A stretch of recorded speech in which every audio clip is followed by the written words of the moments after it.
Well, I like to lead with good news, so let me assure you that at no point this evening will I read from or quote the poet Rumi.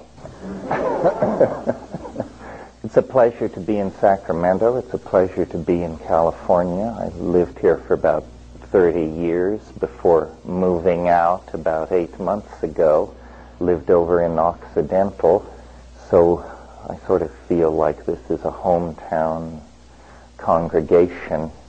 You may have seen the story in the Bee this morning. It was a reasonable detailing of my theory of evolution. I noticed that one expert wouldn't even give his name to allow his no comment to have attribution.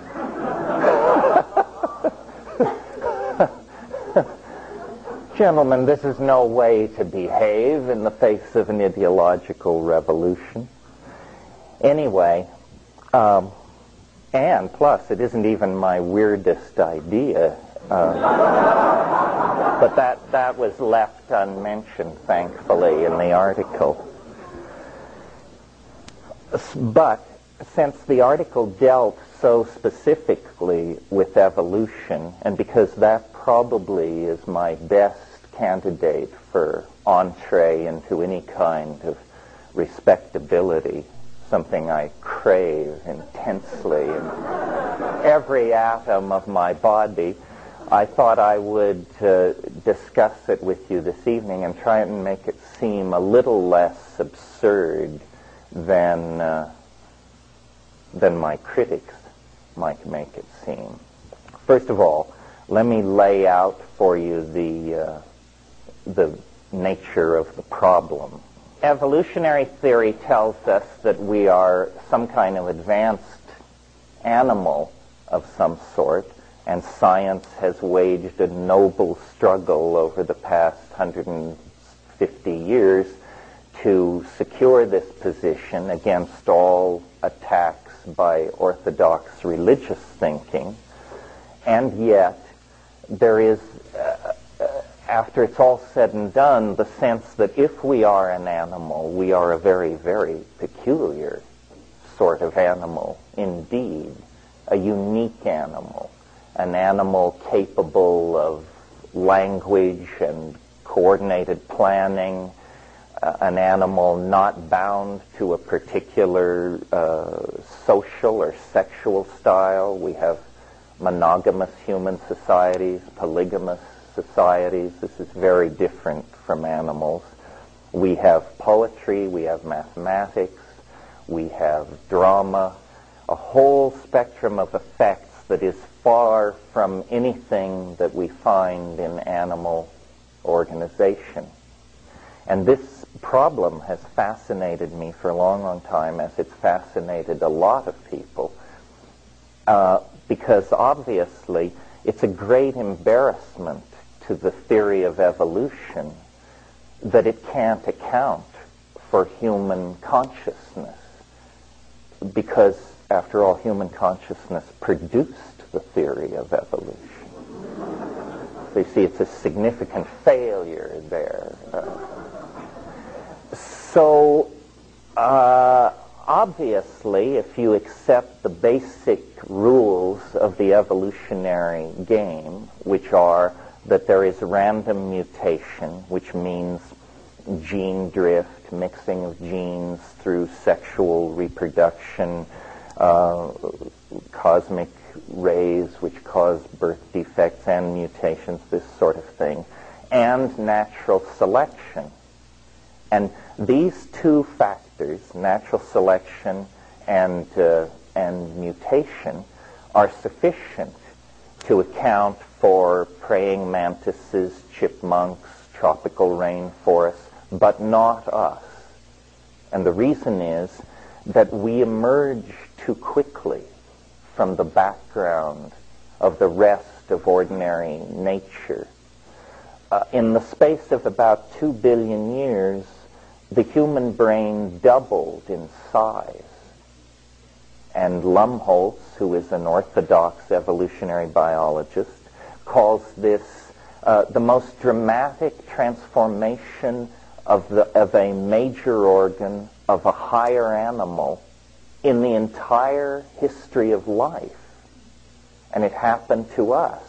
It happened to that very organ that is responsible for the theory of evolution. So what extraordinary confluence of factors could have come together there to take essentially an arboreal monkey, an ape of some sort, that had been at an evolutionary climax in the canopy of the rainforest for a couple of million years. What extraordinary set of factors could then set that creature marching down the road toward, Elvis, the internet, Bill Clinton, and all the rest of it?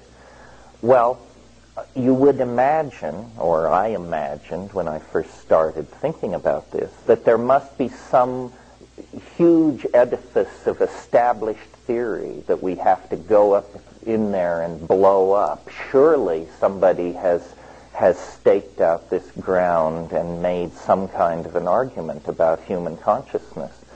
Well, in terms of science, not, or almost not.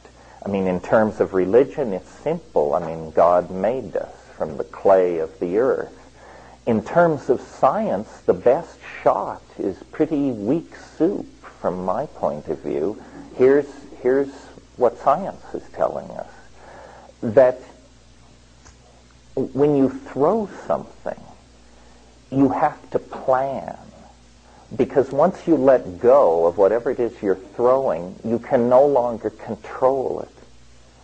And so because we were small and weak and hunted in packs, we learned to throw like hell at very large, on-rushing, woolly fellow mammals of various sorts. And you had to plan your throw.